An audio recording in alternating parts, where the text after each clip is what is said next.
तुर्की के प्रेसिडेंट से मुलाकात नहीं किया बाइडेन ने, वहीं पर थे। अमेरिका गए थे, रिक्वेस्ट भी किया, लेकिन जो बाइडेन से ने उनसे मुलाकात नहीं की।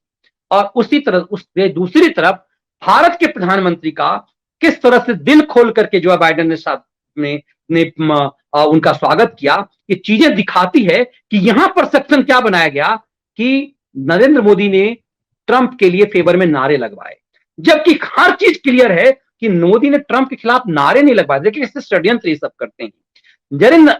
ट्रंप ने ये कहा कि जिस तरह से आपके यहां नारे थे, अब की बार मोदी सरकार, हमने इस स्लोगन को आपसे चुराया है।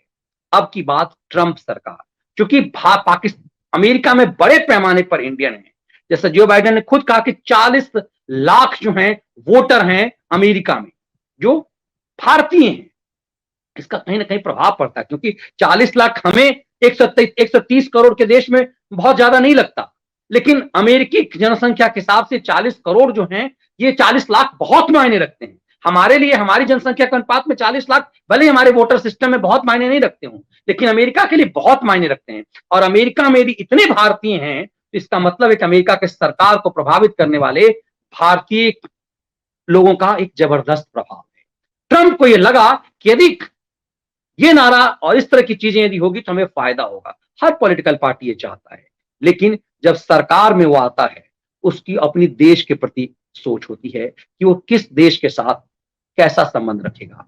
कोई नरेंद्र मोदी का कोई घरेलू रिश्ता नहीं था, वो कोई साधु भाई नहीं है डोनाल्ड ट्रंप नरेंद्र मोदी के। वो सरकार, मोदी को अमेरिका की सरकार से मतलब है, किसी डोनाल्ड ट्रंप से नहीं मतलब है। उन्हें रिश्तेदारी नहीं बांधनी थी, रिश्तेदारी तो घर में भी नहीं बांधते हो।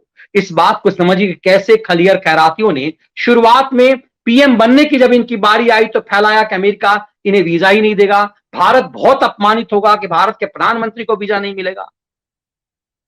प्रधानमंत्री मोदी के रहते रहते वहां 3 राष्ट्रपति आए, वो गोरा काला वाला, गोरा गोरा वाला, फिर लेफ्ट विचारधारा वाला, तीनों अलग अलग मिक्सचर आए, लेकिन मोदी वहीं रहे।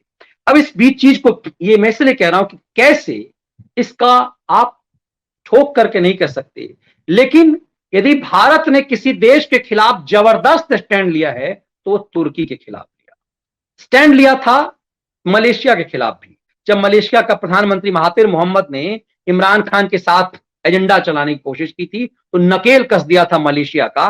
उसके बंदरगाह पर ही जो पड़े हुए थे पाम ऑयल, उसको वहीं छोड़ दिया, औकात में आ गया था मलेशिया, और उसने भारत के खिलाफ किसी भी षड्यंत्र से अपने आप को हटा लिया।